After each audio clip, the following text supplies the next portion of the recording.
Hazrat Abu Hurairah radiyallahu anhu says, when Khaybar was conquered, roasted, doctored mutton was presented to Allah's Apostle sallallahu alaihi wasallam.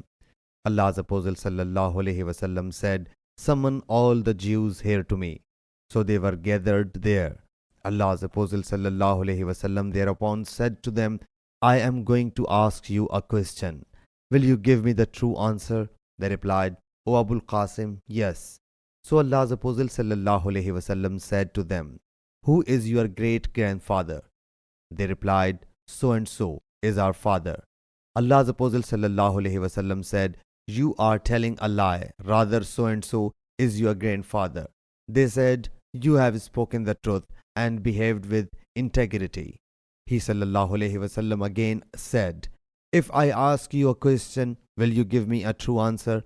They said, O Abul Qasim, yes. And if we tell a lie, you will know it as you have known it regarding our grandfather. Allah's Apostle sallallahu alaihi wasallam asked, tell me, who are doomed to hell? They replied, we shall remain therein for a few days. Then you will replace us. Allah's Apostle sallallahu alaihi wasallam whereupon said, you will remain there disgraced, and by Allah Jalla Jalaluhu, we will never succeed you therein. He sallallahu alaihi wasallam thereafter asked, if I ask you a question, will you give me the true answer? They said, yes. He sallallahu alaihi wasallam said, have you poisoned this mutton? They replied, yes.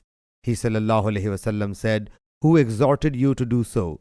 They replied, we intended to get rid of you if you were a liar, and in case you were a true prophet, it could not harm you.